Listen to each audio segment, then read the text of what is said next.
পশ্চিমবঙ্গের মাননীয় মুখ্যমন্ত্রী মমতা বন্দ্যোপাধ্যায়ের নেতৃত্বে রাজ্য সরকার বাংলার আবাস যোজনা প্রকল্পের নিয়মে বড় পরিবর্তন এনেছে। এই পরিবর্তনের মূল উদ্দেশ্য গরিব মানুষের পাশে দাঁড়ানোর জন্য আর একটি পদক্ষেপ গ্রহণ করা। এখন থেকে কোন বাড়ির একটি দেওয়াল পাকা হলেও সেই পরিবার এই প্রকল্পের আওতায় আসতে পারবেন। এবার থেকে কোনো গরিব মানুষ বা খেটে খাওয়া মানুষ এই প্রকল্প থেকে আর বঞ্চিত হবেন না। তো কারা কারা বঞ্চিত হবেন না এবং কারা কারা এই প্রকল্পে আবেদন করতে পারবেন জানতে হলে সেই ভিডিও পুরো দেখবেন। ভিডিও ভালো লাগলে একটু লাইক করে দেবেন। এই ধরনের ভিডিও পেতে চ্যানেল সাবস্ক্রাইব করবেন। তো চলুন ভিডিওটা শুরু করি। 1 নম্বরে বলা হয়েছে নতুন নিয়মের উদ্দেশ্য। বর্তমানে কেন্দ্রীয় সরকারের নিয়ম অনুযায়ী বাড়ির কোনো অংশ পাকা থাকলে সংশ্লিষ্ট পরিবার এই আবাস যোজনা প্রকল্পে সুবিধা পান না। অনেকেরই এক দেওয়ালে পাকা আর এক দেওয়ালে কাঁচা থাকার কারণে অনেকজন এই প্রকল্পে সুবিধা নিতে পারত না। কিন্তু পশ্চিমবঙ্গ সরকার মনে করে এমন অনেক গরিব পরিবার রয়েছে যারা প্রাকৃতিক দুর্যোগ থেকে রক্ষা পেতে একটি দেওয়ালে পাকা করেছেন। অনেক সময় কী হয় না, অনেকজন দুর্যোগ বা ঝড় হাওয়ার কারণে তারা এক দেওয়ালে পাকা দেওয়াল তৈরি করে ফেলে, কিন্তু বাড়ির অনেক অংশ এখনও মাটির দেওয়াল।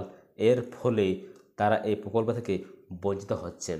দেখবে অনেক সময় কী হয় না, আমরা অনেকেই বাড়িতে অর্ধেক কাঁচা এবং অর্ধেক পাকা বাড়ি তৈরি করে ফেলি, যার কারণে আমরা যখন ঝড় বৃষ্টি থেকে রক্ষা পাওয়ার জন্য, যার কারণে আমরা কিন্তু এই প্রকল্প থেকে আমরা আসতে পারি না। পঞ্চায়েতে মন্ত্রী প্রদীপ মজুমদার স্পষ্ট জানিয়েছেন মুখ্যমন্ত্রীর নির্দেশে এই নিয়ম বাতিল করার সিদ্ধান্ত গ্রহণ করা হয়েছে। এবার এই সিদ্ধান্ত কিন্তু চেঞ্জ করা হবে যাতে তারা যেন বাড়ি পাওয়ার যোগ্য হয়ে উঠুক। এর ফলে সমস্ত পরিবার এই আবাস যোজনা প্রকল্পের আওতায় আসতে পারবে। এবার এই নিয়ম আনার কারণে এবার অনেকেই কিন্তু এই প্রকল্পে আবেদন করতে পারবেন। 2 নম্বর বলা হয়েছে নতুন নিয়মের উদাহরণ। পশ্চিম বর্ধমান জেলার কল্যাণ রায়ের পরিবারের আর্থিক দুর্ব্যবস্থা এই প্রকল্পের অন্তর্ভুক্তির প্রয়োজনীয়তাকে আরও জোরালোভাবে তুলে ধরেছে। এক সময় জমিদার করা এই পরিবার এখন একটি ভাগ্নপ্রায় বাড়ি থাকে। কোনোভাবে তারা এই বাড়িতে বসবাস করছে। তাদের নাম আগে এই প্রকল্পের তালিকায় উঠলেও স্থানীয় প্রশাসন বিষয়টির গুরুত্ব সঙ্গে দেখছে। 3 নম্বর কী বলা হয়েছে, কীভাবে এই সিদ্ধান্ত বাস্তবায়িত হচ্ছে। রাজ্যের পঞ্চায়েত মন্ত্রক সূত্রে সম্প্রতি জানা গেছে এই প্রকল্পের উপভোক্তাদের তালিকা তৈরির কাজ চলছে। প্রাথমিকভাবে 14 নভেম্বর পর্যন্ত এই তালিকা তৈরির সময় নির্ধারণ করা হলেও তা বাড়িয়ে 18 নভেম্বর পর্যন্ত করা হয়েছে। রাজ্যের বিভিন্ন জেলায় এমন অনেক পরিবার রয়েছে যাদের বাড়ির একটি দেওয়াল পাকা থাকা সত্ত্বেও তারা এই প্রকল্পে থেকে বঞ্চিত হচ্ছেন। বললাম না, অনেকের ক্ষেত্রে কী হয় না, অনেকেই তার বাড়িতে এ দেওয়ালে কাঁচা এবং এ দেওয়ালে পাকা তৈরি রেখেছে কারণ বৃষ্টি ঝড়ের রক্ষা পাওয়ার জন্য, কিন্তু সেই দেখে সরকার কিন্তু এই প্রকল্প তার কাছ থেকে দেন না। সরকারি আধিকারিকদের মতে এমন বহু বাড়ি রয়েছে যেগুলোর একটি দেওয়াল পাকা থাকায় সেগুলো প্রকৃতপক্ষে ঝড় বৃষ্টি থেকে গরিব মানুষকে রেহাই দিতে পারছে না, কিন্তু এই ঝড় বৃষ্টির কারণে সেই বাড়িতে আর তারা রেহাই পাচ্ছে না এই ঝড় বৃষ্টির কারণে।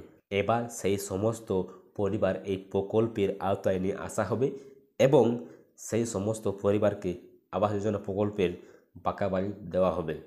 যাদের বাড়িতে পুরোটাই কাঁচা তারা কিন্তু এই প্রকল্পে আসতে পারবেন, এবং যাদের বাড়ি পাকা এবং কাঁচা দুটোই মিলে তৈরি করা হয়েছে তারা কিন্তু এই প্রকল্পে এবার আসতে পারবে। 4 নম্বর, উপকৃত হবে হাজার হাজার পরিবার। তো কী বলা হয়েছে দেখো, এই উদ্যোগের ফলে শুধু একটি দেওয়াল পাকা থাকা পরিবারের নয়, বরং যাদের বাড়ি বর্তমানে পরিত্যক্ত বা ভগ্ন অবস্থায় রয়েছে তারাও এই প্রকল্পে সুবিধা পাবে।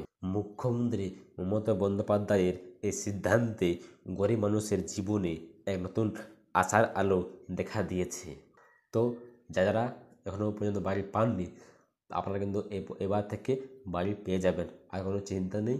এটা কিন্তু মমতা বন্দ্যোপাধ্যায় বলে দিয়েছেন। তো এই ছিল আজকের ভিডিও। ভিডিওটি ভালো লাগলে লাইক করে দেবেন। এই ধরনের ভিডিও পেতে চ্যানেলটি সাবস্ক্রাইব করবেন। আপনাদের কোনো ডাউট থাকলে কমেন্ট করতে পারেন। তো দেখা হচ্ছে পরবর্তী ভিডিওতে।